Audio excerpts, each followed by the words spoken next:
Estas son una serie de grabaciones caseras sobre el estudio bíblico del Nuevo Testamento, donde el profesor Arnold Villasmil estará explicando versículo por versículo empezando por el Evangelio de San Juan, pero siempre dando referencias sobre distintos fragmentos del Antiguo y Nuevo Testamento. En estos audios se presenta una visión diferente de la Biblia, cuyas enseñanzas e interpretaciones entran en conflicto con las explicaciones tradicionales. En caso de no tener mente abierta, no pierda su tiempo viendo este video. Pido disculpas de antemano por las fallas en el audio. Aún así, lo importante es el mensaje y las enseñanzas aquí contenidas.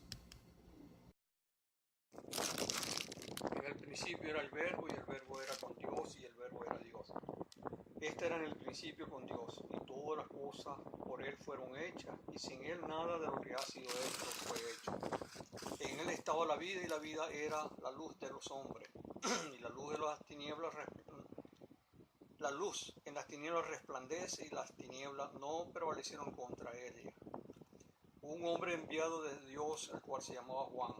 Este vino por testimonio para que diese testimonio de la luz, a fin de que todos creyesen por él. No era él la luz, sino para que diese testimonio de la luz. Aquella luz verdadera que alumbra a todo hombre venía a este mundo, y en el mundo estaba, y el mundo por él fue hecho, pero el mundo no le conoció. A los suyos vino, los suyos no le recibieron, mas a todos los que recibieron, los que creen en su nombre, le dio potestad de ser hechos hijos de Dios, los cuales no son engendrados de sangre, ni de voluntad de la carne, ni de voluntad de varón, sino de Dios. Y aquel verbo fue hecho carne y habitó entre nosotros, y vimos su gloria como el unigénito Hijo del Padre, lleno de gracia y de verdad. Juan dio testimonio de él y clamó diciendo: este es quien yo decía, el que viene después de mí es antes de mí, porque era primero que yo. Porque de su plenitud tomamos todos, y gracia sobre gracia, pues la ley por medio de Moisés fue dada, pero la gracia y la verdad vinieron por medio de Jesucristo. A Dios nadie le vio jamás. El unigénito Hijo que estaba en el seno del Padre, Él le ha dado a conocer a nosotros. Vemos que en el principio era el verbo, y el verbo era con Dios, y el verbo era Dios. Aquí Juan, que es uno de los mejores teólogos que tiene la Biblia, es decir, los 4 evangelios, los 3 sinópticos, pero este no es un evangelio sinóptico. Este evangelio de Juan se trata de un evangelio que fue cocinado en su época. Quizás pasaron 80 años para él poder condensar una teología de las cuales pudiera dar un escenario, una enseñanza mucho más profunda de los 3 evangelios. De manera que este evangelio es el más dulce de todos los evangelios, porque va a enseñarnos y a darnos unas pautas que son verdaderamente muy dulces, muy palagoso, muy gustoso. Y por eso dice que en el principio era el verbo, y el verbo era con Dios, y el verbo era Dios. A nosotros se nos ha enseñado que Dios es trino, y que Dios es Padre, Hijo y Espíritu Santo. Esto dificulta a muchas personas que verdaderamente no entienden y que Dios puede ser 3, es decir, 3 en 1, es decir, uno manifestado en 3 personas. Ese uno primero es el Padre. Ese uno se manifiesta a través del verbo, que es el Hijo, o sea, la palabra, la inteligencia, porque el verbo es la inteligencia verdadera de un ser, tanto de él como de cualquier hombre, cualquiera. Es su inteligencia, ese es el verbo, es la palabra, es el conocimiento, es la sabiduría. Y esa sabiduría estaba con Dios y era Dios. Eso es lo que dice el primer versículo. En el segundo versículo dice que este era en el principio con Dios. Es decir, Él siempre estuvo todo el tiempo, de la eternidad a eternidades. No sabemos cuándo comenzó lo que nosotros conocemos como el universo, lo que dicen los científicos, el Big Bang. No sabemos, eso no lo conocemos. No conocemos en qué momento, cuántos millones o trillones de años pudieron pasar, en las cuales Dios no le daba todavía configuración al universo material que nosotros conocemos y vemos. Pero lo que sí es importante de que sí lo está diciendo acá Juan como profeta, como hijo de Dios, como individuo, como vidente, como individuo verdaderamente que se recostó en el pecho de Jesucristo, que simboliza verdaderamente un verdadero contemplativo, un hombre que estaba en el corazón de Jesús cuando tenía el ministerio aquí con los hombres. Dice que este era en el principio con Dios, de manera que este hombre que andaba en medio del pueblo judío de Israel era el principio, era el verbo, era la encarnación de aquel Dios omnisciente, omnipresente, de aquel Dios todopoderoso, pero que venía en la segunda persona.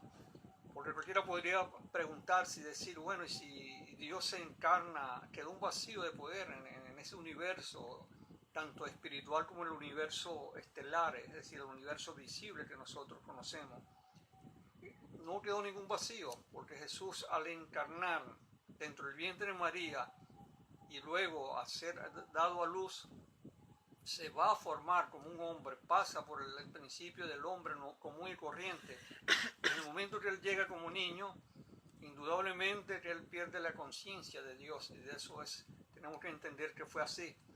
Pero esa conciencia de Dios no quiere decir que no fuera Dios, sino pasa por la naturaleza humana de la inconsciencia, de la naturaleza de la inocencia, y empieza indudablemente a crecer como individuo, como persona, y empieza a manifestarse lo que él era en el principio, es decir, a tomar conciencia de que él es Dios, de que él es hijo de Dios y que él ha venido acá con una misión, de manera que esa misión indudablemente ya estaba encarnada en su propio genes, en su propio corazón, en su propia naturaleza. Y dice, todas las cosas por él fueron hechas y sin él nada de lo que ha sido hecho fue hecho. Es decir, el mismo hombre aquí en la tierra, la misma tierra, cualquiera sido los métodos que haya hecho la tierra, puede ser que ese viván sucedió en X millones de años. La tierra es una emanación de esa palabra que Dios dice. Pedro habla muy específicamente, dice que por la palabra fue hecho todas las cosas, tanto materiales como las invisibles. Entonces, si entendemos que el viván pudo ser algo como que tiene un diminuto tamaño, indudablemente que nos está hablando también de la palabra. De esa nada, prácticamente, que era esa condensación de la energía, ahí se emana todo lo que hoy conocemos del universo, de los universos. Y por eso dice, todas las cosas fueron hechas por Él y nada de lo que ha seguido hecho fue hecho sino por Él. O sea, no podemos decir que Él llega a la tierra y se encuentra con el hombre y baja a la naturaleza del hombre para hacerse el hombre como nosotros por dos razones. La primera es que el hombre había caído de su estatus, de su pedestal, donde estaba, donde Dios lo había puesto en aquel entonces, que dice la palabra de Dios que es el paraíso. El paraíso simboliza para mí ciertamente la relación que tenía Adán y Eva con Dios, aunque estuviese en la tierra y fuera un ser material como nosotros, aunque fuera muchas personas, es decir, no una sola en el sentido estricto como muchos creen. Pudo ser varias, pudo ser una tribu, pudo ser una cantidad de individuos, pero esa cantidad de individuos que representa la humanidad, que representa a Adán, tenía una comunión perfecta de unidad con Dios. Ese es el paraíso. Estaba en una comunión muy profunda con ese Dios, en las cuales más tarde cae de esa relación simple y llanamente por desobediencia. ¿Cuál fue la desobediencia de Adán? Es decir, de ese grupo, de esas personas o de esos seres que estaban verdaderamente en armonía con Dios, la desobediencia. ¿Quién le instruyó esa desobediencia? Dice en el Génesis 3, que fue la serpiente, símbolo del enemigo, símbolo de Satanás, símbolo que simboliza en la escritura el mal, es decir, un ser que cae de la presencia misma de Dios, que era querubín, y que posteriormente esa persona como querubín arrastra una tercera parte de los ángeles a su alrededor y se rebela contra la voluntad de Dios, y al caer indudablemente y ver que el hombre es la segunda creación y la creación más importante, la corona de la creación, de la cual él mismo tenía que estar sujeto a esa creación, porque él también era una criatura. Al igual que este hombre, esta humanidad tenía que estar sujeta a la voluntad de Dios, él en el cielo tenía que estar sujeto a la voluntad de Dios, y él fue el primero en revelarse. ¿Qué hizo este ser que podía ser también plural? Es decir, querubines o arcángeles y ángeles se rebelan y quieren hacer una rebelión porque consideran, para mí, en mi personal creencia, de que Dios les revela la creación del hombre. Dios les muestra que Él iba a ser al hombre y que ellos, ángeles, arcángeles, querubines, serafines, estaban en una u otra forma sujetos al hombre, que era la última creación, pero que era la victoria de Dios, lo más grande y excelso que Dios tenía para el momento. Para mi teoría, ese fue verdaderamente la manzana de la discordia para Satanás y los ángeles. Servirle a un ser que era inferior en cuanto, como lo dice en los Salmos, que el hombre es inferior a los ángeles. Indudablemente que esto no cayó muy bien a este príncipe que era un querubín, y posiblemente a muchos ángeles. No sabemos el número, pero sí puede ser un número muy alto. Y dice, la luz... Pero ¿por qué el hombre es superior a los ángeles? Era de la creación. Porque Dios iba a pasar con el hombre. Dios iba a estar presente en la misma naturaleza del hombre. Y al estar Dios en esencia dentro del hombre, indudablemente que el hombre deja de ser esa inferioridad y pasa a la superioridad por encima de las criaturas. Es decir, que en ese misterio se estaba revelando la encarnación de Jesucristo. Los ángeles, arcángeles, querubines y serafines tenían que postrarse ante los pies de Jesucristo, porque Jesucristo es hombre, pero también es Dios. Y en ese sentido, esto no le gustó a ese proyecto, a aquellas, mirando hacia atrás, hacia los miles o millones de años que pudo haber sido ese proyecto, y ellos lo descubrieron o se lo reveló Dios.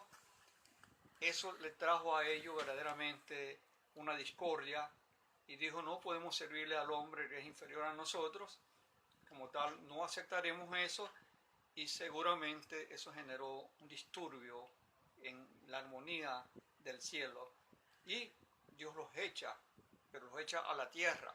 Eso lo vamos a ver en Apocalipsis, donde dice que Satanás y sus ángeles fueron echados a la tierra, y dice, ay de los que moran en la tierra, ay de los que moran en la mar. Un símbolo de la tierra habla de Jerusalén, y la mar habla de las naciones. Ay, es decir, el dolor, el sufrimiento. Por Satanás viene con mucha ira, con mucho odio, a perturbar a esa creación de Dios, que es el hombre. Por eso Dios obra, por eso lo vemos acá en el verbo, que empieza San Juan diciendo, en el principio era el verbo, y el verbo era con Dios, y el verbo se hizo carne, vino a habitar con nosotros para restablecernos a esa comunión con Dios. Por eso vemos también en Apocalipsis que cuando el ángel le revela a Juan, el apóstol, posiblemente era el apóstol o era otro Juan del Apocalipsis, pero eso está en discusiones todavía, pero vamos a poner que era Juan el apóstol, y dice que él se postró ante el ángel le dijo, ten cuidado, porque yo soy consiervo tuyo. Eso implica verdaderamente que mi hipótesis, que llamo yo hipótesis, tiene una sustentación realmente verdadera, de que el hombre iba a ser levantado por encima de ángeles, arcángeles, querubines y serafines.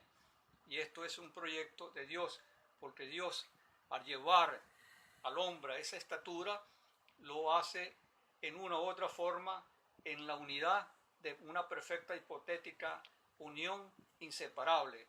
Y esto debió haber sido lo que yo llamaría la famosa manzana de la discordia para estos ángeles en aquel entonces, que vieron este proyecto como muy discordante para con ellos, y hubo la rebelión.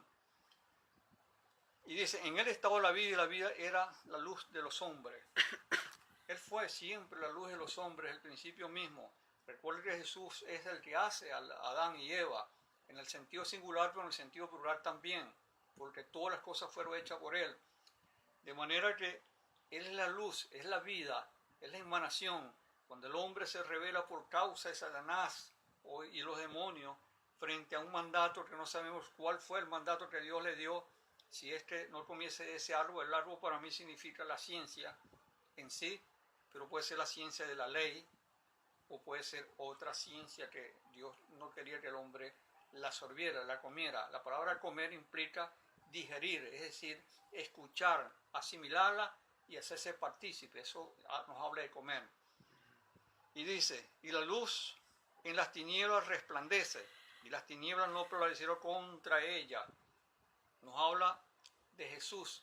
Jesús, siendo luz, viene a la tierra que está en tiniebla ahora. Ha caído las tinieblas sobre la tierra, y por eso habla la misma palabra de Dios. Creo en uno de los profetas dice, hay Zebulón, hablando de que están en tiniebla, porque a vosotros ha venido gran luz.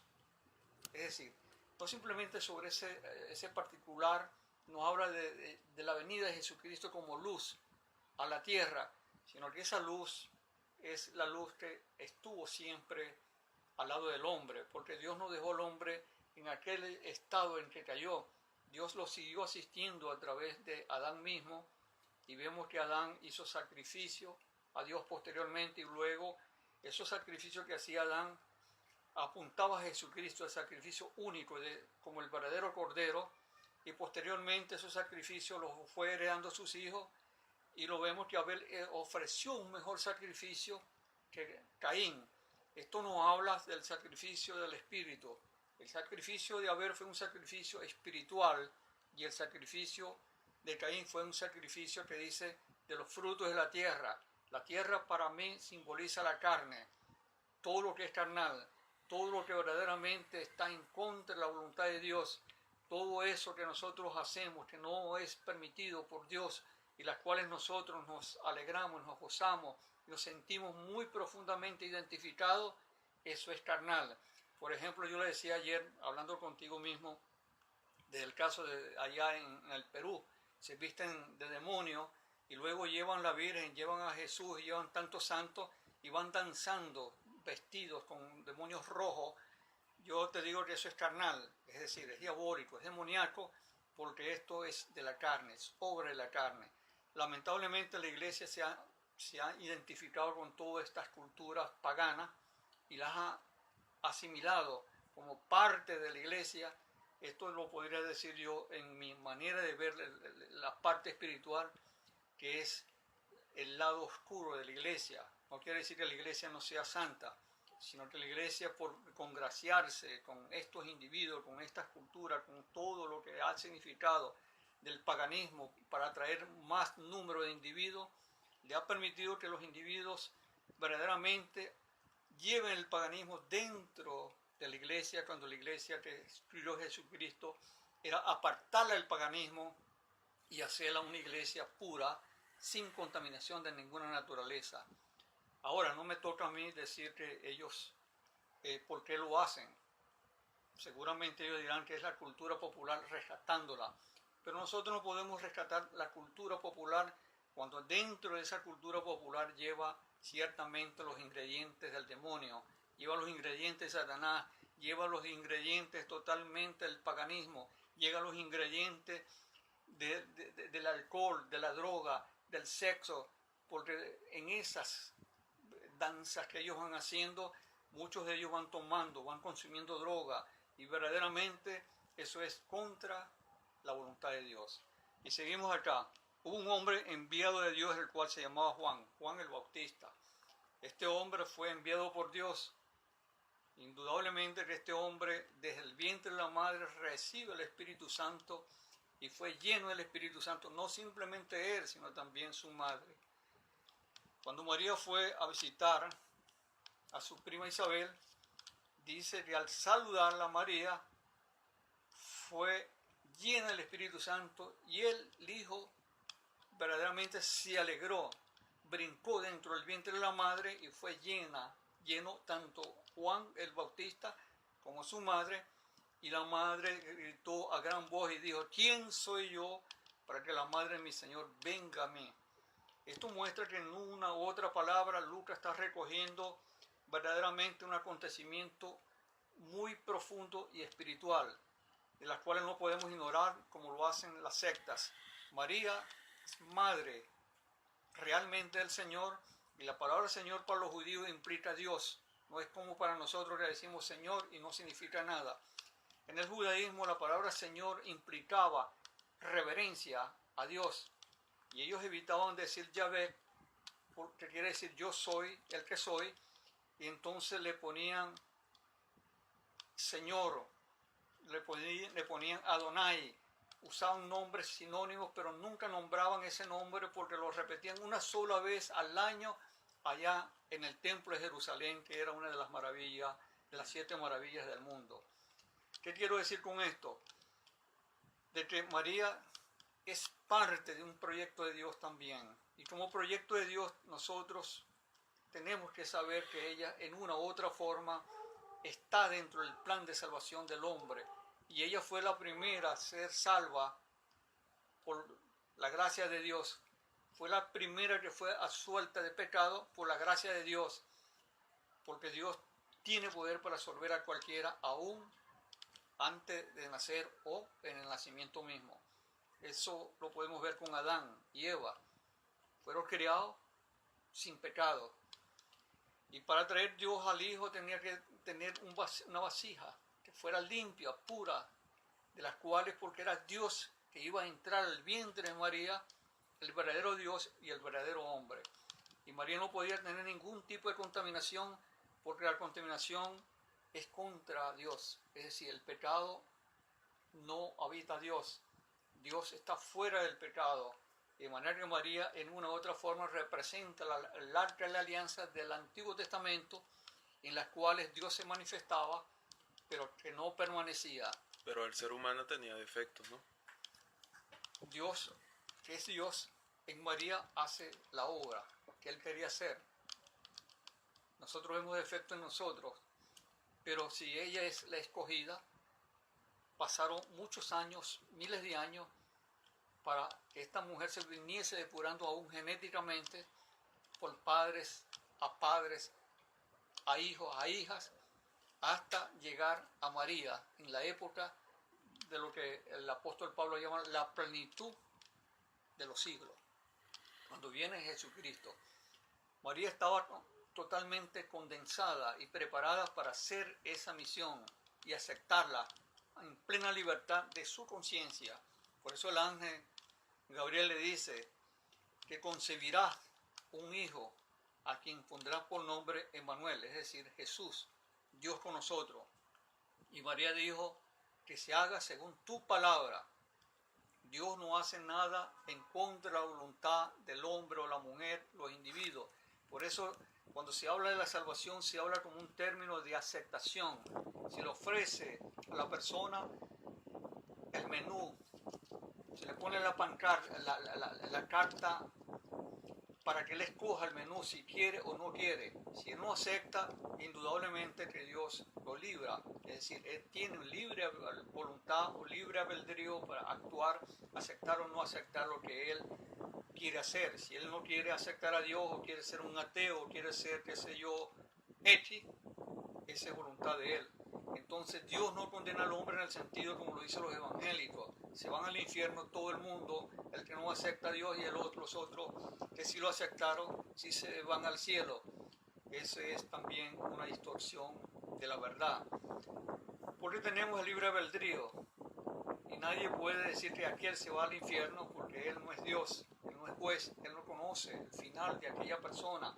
Si aquella persona al final de su vida cambia y acepta a Dios, no quiere decir que él se iba al infierno como lo mandan esto, al infierno, porque el hombre en ese pleno albedrío, en la misericordia de Dios, puede ser alcanzado aún en lo más profundo de las tinieblas. Es decir, vamos a poner un ejemplo de un individuo que practica allá en las montañas del norte, es un sacerdote Satanás, pero algún día alguien le habla del Evangelio, algún día llega un hombre y le conversa con él, y le ofrece y le dice que deje eso, y él oye y acepta, indudablemente que ese hombre, a pesar de estar en esas profundidades tenebrosas, Dios lo levanta y lo saca de ese lugar. Y cuántos interiormente, si vamos a ver individuos que fueron y visitaron a ese brujo, por decir algo, o mago, yo no sé el nombre que se le puede dar a estos individuos, al verlo, dijeron, este se va al infierno. Y miles de personas en 20 o 30 años que lo estaban viendo, ese se va al infierno. Pero ¿qué pasó? 30 años más tarde, él tomó una decisión. El problema que yo estoy diciendo es que nadie tiene la visión de ver el futuro de aquellas personas que están acusando en ese momento, enviándolo al infierno, porque ese no es potestad del hombre, es potestad de Dios. De manera que en eso es lo que quiero razonar, que no podemos juzgar a nadie porque no conocemos qué tiene Dios para esa persona, a pesar de poder ser quizás mucho más que eso. Quizás este no mata a nadie en el sentido estricto de la palabra, pero hay otros que sí pueden ser criminales. Pero si él, siendo aún criminal, toma conciencia y acepta el mensaje, indudablemente de que las cosas van a cambiar para él, y aquellos que lo acusaban que este se iba al infierno, se iba yo no sé a dónde, a la voz pasada no es así. Por eso nosotros no podemos juzgar a nadie. Jesús mismo lo dice en la palabra. Dice, no juzguéis a nadie para que no seáis juzgados. El juzgar implica tener conciencia de que aquel se va al infierno, en estos casos específicos. Pero ¿quién soy yo? ¿Cómo sé yo el futuro? Ni siquiera en mi propio futuro lo conozco. Yo no sé ni siquiera el día de mañana mío, mucho menos voy a saber el día de mañana del otro que yo estoy condenando. En este sentido es que se está hablando la Escritura. La Escritura va para todos los hombres y mujeres. ¿Con qué fin? De salvarlo. Porque Cristo no vino a condenar al mundo, sino a salvarlo. De manera que estos evangelios que dicen y se montan los bujes, esto es BRTR, y dicen, este se va al infierno, y se lo he oído decir, yo que viajo ahí, indudablemente que esos individuos están fuera están locos, podría decir yo, fuera de toda lógica, incluso de la Biblia, porque ¿quién son ellos para decir que alguien se va al infierno? Así lo cree ahí en el acto, de repente se burla por decir algo, pero eso no es un indicador para decir que se va al infierno. De repente le cae mal eso y dice hasta una grosería, pero eso no es indicador de que él se va al infierno. Él no puede decir que se va al infierno porque en ese momento esté blasfemiando. No, puede ser que no sea la hora de él en la cual Dios tenga para él, en el que va a tocar su corazón. De eso se trata la Sagrada Escritura. La Sagrada Escritura no viene para darse y condenar a nadie, es un ofrecimiento de gracia. Y esa gracia, como lo dice el apóstol Pablo, yo fui el primero en recibirla cuando era un perseguidor, alguien que torturaba a los cristianos y los hacía blasfemiar. Él mismo lo dice. Indudablemente Dios mostró la misericordia primeramente en mí para mostrarla en otros. Entonces eso hay que tener mucho cuidado de condenar, porque yo lo veo mucho en los evangélicos. Yo que estuve 40 años en esa secta, porque pasé por todas. Entonces eso es en ellos, condenar a aquellos que van al infierno. Yo creo que para ellos casi, en el planeta Tierra, los únicos que van al cielo son ellos nada más. Pues es una mentira diabólica, porque nadie conoce eso. El más individuo, a la final de su muerte, haya un cura o no haya un cura, haya un pastor o no haya un pastor, si de repente verdaderamente acude a Dios en su profundidad de su corazón en esa última hora, Dios es Dios que escucha, el más pecador de los pecadores. Y continuamos acá. Este vino por testimonio, para que diese testimonio de la luz, a fin de que todos creyesen por él. Juan dice, viene la luz, yo no soy la luz, porque iban y le preguntaba, ¿quién eres tú? Los escribas y fariseos mandaban de Jerusalén, del templo, a otros sacerdotes a preguntarle, ¿quién eres tú? Porque oían, ellos no iban, pero oían de que había un profeta que bautizaba en el río Jordán, en el desierto. Vayan, averigüen quién es ese hombre, queremos saber qué nos dice. Y eso es lo que está refiriendo Juan, porque Juan fue discípulo, Juan apóstol fue discípulo de Juan el Bautista. Por eso él está diciendo esto que está diciendo, porque él mismo fue el que oyó eso, lo oyó en su propia lengua hebrea, o aramea, porque en eso se hablaban los dos idiomas. Y estaba con Juan cuando Juan dijo: he aquí el Cordero de Dios que quita los pecados del mundo. Dice la palabra de Dios que a partir de ese momento le siguieron dos de sus discípulos. Está hablando de Juan y Santiago, el hermano de Juan, que era el mayor, al cual Herodes decapita, y está hablando de Juan. Entonces Juan está diciendo algo que él mismo fue parte de esa escena que hubo. No era él la luz, sino para que diese testimonio de la luz. Aquella luz verdadera que alumbra a todo hombre venía a este mundo. Y el mundo estaba, y en el mundo estaba, y el mundo por él fue hecho, pero el mundo no le conoció. No simplemente Juan está viendo, porque Juan, que vivió 110 años y fue exilado a la isla de Pamo por el emperador, un emperador, no recuerdo ahorita el nombre, está hablando de un hecho, tenía 100 y pico de años, es decir, que aproximadamente tenía 80 años desde que muere Jesús, ¿verdad? Y veía la situación del mundo. El mundo no estaba cambiando con la predicación, el mundo no estaba cambiando con el Evangelio, a pesar que había gente que se estaba esforzando, los apóstoles, a pesar que él mismo se estaba esforzando, a pesar que Pablo se esforzaba por acá, por allá, y Pedro, a pesar de todos ellos, el mundo, en el contexto general, no estaba logrando los cambios que se tenía que lograr. Y en vista de eso dice que en el mundo estaba, el mundo por él fue hecho y el mundo no le conoció. Hasta hoy es triste de que en los países que hasta hoy no le conocen, y más en los países que dicen que son supuestamente cristianos, pues verdaderamente no son tan cristianos como se le pinta en los medios periódicos, en la prensa, en esta prensa amarillista, porque Venezuela que dicen que son cristianos. Yo recuerdo cuando estaba en Mérida, cómo estos adecos y copellanos iban a la Catedral de Caracas y se comían la pastillita y posteriormente estaban robando, saqueando el país, haciendo los chinchullos y las trampas. Uno se pregunta cuánto de cristianos hay en esos individuos que verdaderamente asisten a la misa y posteriormente hacen lo contrario. Porque si alguien dice que es cristiano y hace lo contrario, el tal es mentiroso, dice en la primera epístola de Juan. Porque si alguien está andando por otro camino, pero está ahí, indudablemente que ese individuo no es cristiano. Dice ser cristiano, y cualquiera puede decir yo soy cristiano. Es fácil decir soy cristiano, pero difícil vivir la vida cristiana.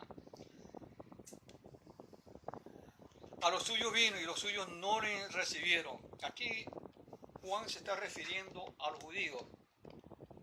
Ellos tenían una profecía de que había de nacer el Mesías y que ese Mesías nacería en Belén de Judá, y como tal esa profecía tenía que estar en la vida de ellos muy plasmada y muy sintetizada y muy interiorizada.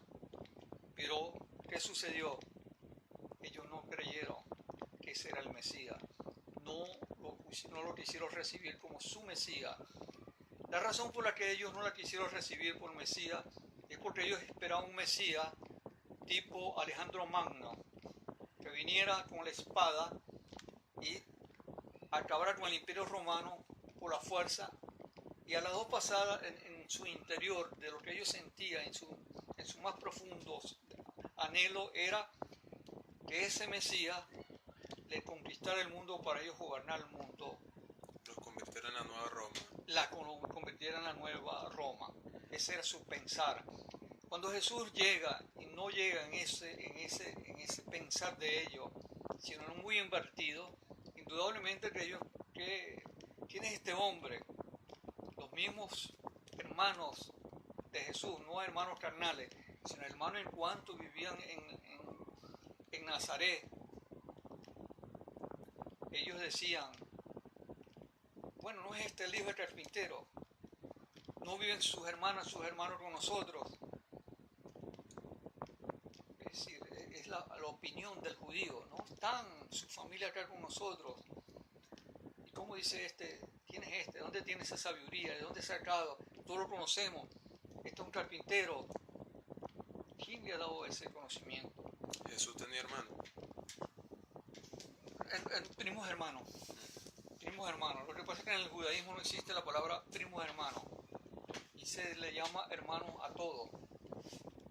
Y esos primos hermanos son hermanos para ellos. En la cultura hebrea, en la cultura del Medio Oriente, no es como nosotros, que nosotros decimos hermanos a nuestros hermanos de sangre. En ellos también los primos hermanos, son llamados. Si tú vas, por ejemplo, a Arabia Saudita, que son de la misma cultura, del Medio Oriente, los primos hermanos constituyen para ellos su propia familia. No es como para nosotros, son secundarios. Muchas veces ni los tratan. En esa cultura no. Hasta los primos de tercer grado son familia, porque ellos son familias de tribus. Y esa familia de tribus hacen que perdure mucho hasta el cuarto o quinta generación de esos individuos como familia, como constitución. Seguimos acá. Más a todos los que le recibieron, los que creen en su nombre, le dio potestad de ser hecho hijo de Dios. Imagínate lo que le dio Dios. Ahora son hijos de Dios. Es algo grande y excelso ya ser hijo de Dios. El apóstol Pablo, refiriéndose a los corintios, dice: vosotros sois linajes del Dios. Vosotros. Y porque ciertamente somos linaje. Pedro lo confirma. Dice: nosotros somos real sacerdocio. Somos profetas y reyes. Es decir, tenemos esa dinastía de Dios que debemos cultivarla y guardarla en nuestros corazones, porque la dinastía de Dios no es la dinastía del hombre. El hombre que es rey acá en lo natural, a veces ni siquiera rey, que tiene 3, 4 lochas, mira por encima del hombro a los demás. No pasa esto con Dios. Para Dios todos son iguales, desde el más grande al más pequeño, y todos son dignos de lástima, porque Él es Dios, y quién puede haber superior a Él. Y por eso es la misericordia. Para Dios no existen grandes y pequeños en el sentido humano como lo vemos nosotros.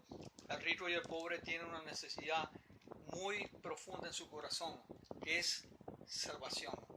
Y entonces la salvación está para todos. No por ser rey en lo natural, Dios le va a privar de la salvación. Al contrario, el apóstol Pablo dice que oremos por los reyes y todos aquellos personajes que están en eminencia, es decir, ministros. Hoy en día pues ya no existen los reyes en el sentido estricto, pero existen los presidentes. Es decir, que tenemos una obligación de orar por los presidentes también, porque para todos es la misericordia de Dios. Los cuales no son engendrados de sangre, ni de voluntad de carne, ni de voluntad de varón, sino de Dios. ¿Cómo nos engendra a nosotros Dios? Porque eso tenemos que saberlo. Dios nos engendra a través, primero, del bautismo. El momento que la persona es bautizada, pasa a poner al compendio de la iglesia, es decir, al formar el cuerpo de Jesucristo. Y luego el Espíritu Santo entra a vivir en esa persona, y esa persona es guiada por el Espíritu Santo siempre y cuando se deje guiar, porque no todos se dejan guiar por el Espíritu Santo. Muchas personas conocen la palabra a fondo, pero no hacen lo que la palabra dice. Y a pesar que tienen el Espíritu Santo, dentro de ellos el Espíritu Santo no es un dictador. Los dictadores son los que obligan a hacer lo que quiera, pero el Espíritu Santo es un caballero y permite que la persona, aún siendo profeta, como el caso de David, cometa el pecado, más pecado como hizo David, matar a Urías para quitarle a la mujer que era Betsabé, para él, apropiarse. Y cualquiera diría, bueno, pero no tenía el Espíritu Santo. Sí, era un profeta de Dios, pero ahí vemos que Dios no es un dictador. Dios permite aún los crímenes peores, y eso lo puede suceder en cualquier individuo, aún un ministro de Dios, pero la culpabilidad no es que Dios quiere esa cosa. La culpabilidad es que el hombre se sale de la voluntad de Dios y hace su voluntad. Y cuando hace esa voluntad, vemos al mismo David. ¿Qué le sucedió a David? Fue su desgracia. Más tarde, cuando le da el reino a Salomón, Posteriormente, después de Salomón, el reino se divide en 2 reinos. Es decir, vienen consecuencias, pero en su propia vida sufrió las consecuencias. Su hijo Absalón lo persiguió, lo destronó y tuvo que huir como monarca, como rey. Entonces el pecado siempre en una u otra forma nos trae a nosotros consecuencias, y la vemos en David. Un hijo mata a otro hijo de él, es decir, de él mismo. Un hijo viola a una hermana o a una hija de David. Entonces vemos que el pecado entró también en el género de la familia, que era hijo de profeta también y tenía esa bendición de Dios. Nos habla que el pecado es el peor de los contaminantes y detonantes que puede entrar en nuestra vida. De ahí que Dios nos manda a ser vigilantes. La palabra vigilante no es no dormir como lo interpretan los evangélicos. Ser vigilante, entonces hace vigilia, si amanece.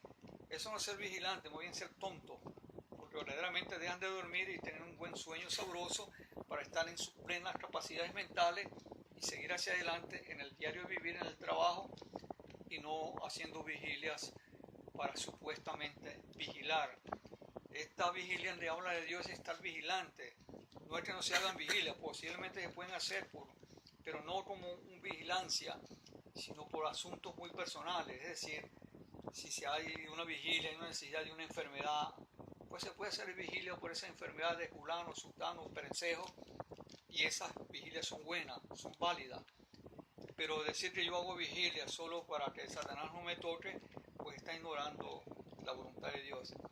Jesús mismo fue tocado, ¿verdad? Fue probado por Satanás. El Espíritu Santo lo llevó al desierto para que fuera probado. Entonces yo diría a estos evangélicos, ¿quién son ustedes para no ser probados? Porque esa es la otra pregunta que es válida, pues. ¿Quiénes son ustedes para no ser probados? Si fue probado Jesús y no cayó. Jesús podía caer. O sea, por supuesto, podía decir que no.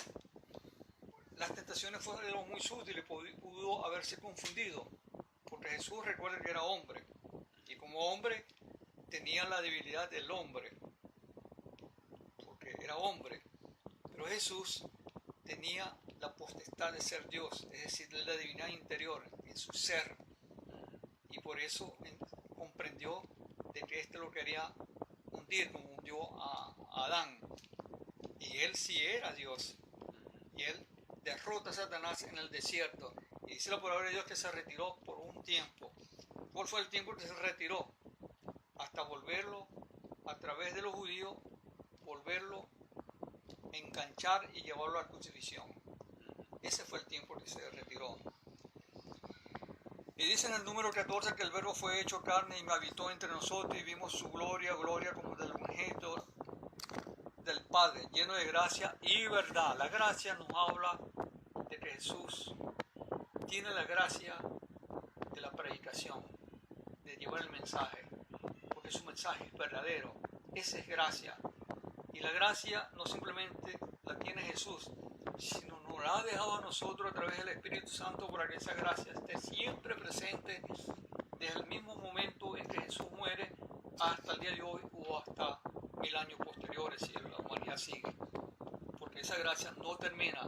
La gracia de Dios es eterna y es permanente siempre y cuando el hombre quiera conservarla en su corazón. Si no la quiere conservar, ya no es problema de Dios. Recuerda que hemos dicho que Dios no tiene problema. El problema lo tiene el hombre.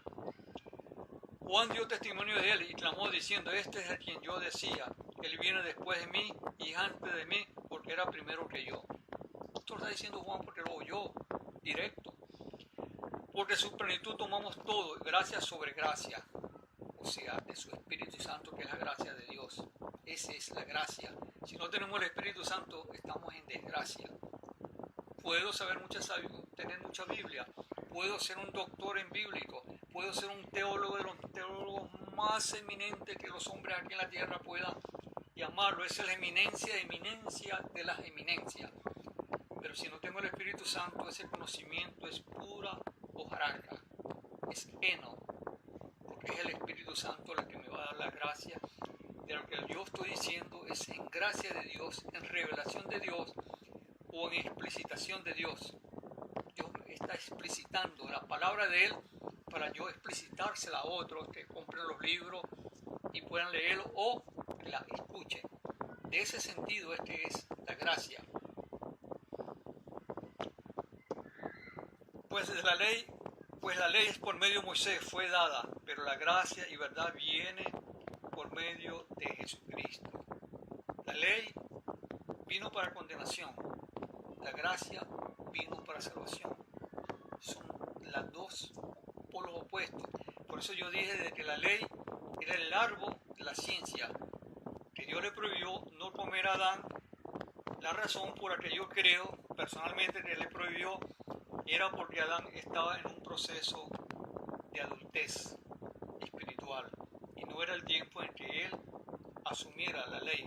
La ley vino casi alrededor de 400 y tantos años, unos 430 años después de ese acontecimiento. ¿Qué quiere decir con esto? De que Dios no había dado la potestad de que lo usara, de se metiera en la ley, porque la ley simple y llanamente es condenación. La ley no es gracia, la ley es juicio, la ley es hace esto y vivirás, no es algo de fe. Si yo hago esto, vivo. Y eran tantos de los judíos habían codificado esa ley en 314 mandamientos. ¿Cómo puede uno vivir en 314 mandamientos y no fallar en uno? Y dice la palabra de Dios mismo que el que, lo dice Santiago, el que falla en una de esas leyes, echa a perder todas las leyes.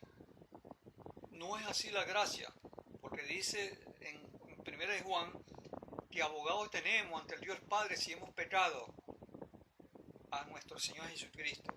Eso no lo dice la ley, de manera que cualquiera que violara la ley se hacía culpable de toda la ley. Y esto es la ventaja que nosotros tenemos, que no la tenían ellos, pero que se nos dio a nosotros como un don gratuito para nuestras vidas. De manera que el hombre está llamado a ser de Dios, y en ese llamado de ser de Dios es posible que él cometa pecado, pero tiene una gracia que no tenía la ley, que es ser absuelto del pecado. Y seguimos acá. A Dios nadie lo vio jamás. El unigénito Hijo que está en el seno del Padre, Él le ha dado a conocer. Y aquí terminamos. La palabra unigénito es único. Nosotros somos en Dios hijos, pero en ese unigénito, y somos entonces los primogénitos y no los unigénitos. Y dice que estaba en el seno del Padre, nos habla del seno del Padre. Es la parte en la cual Juan habla, porque él se recostó en el pecho de Jesús y está hablando del seno. Es decir, Juan tuvo la oportunidad de oír hasta el latido del corazón de Jesús y puede entender lo que es el seno.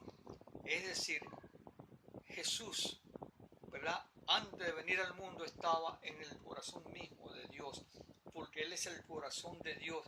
Y la palabra corazón significa para Dios y para cualquier hebreo y para cualquier individuo estudioso de la Biblia, amor.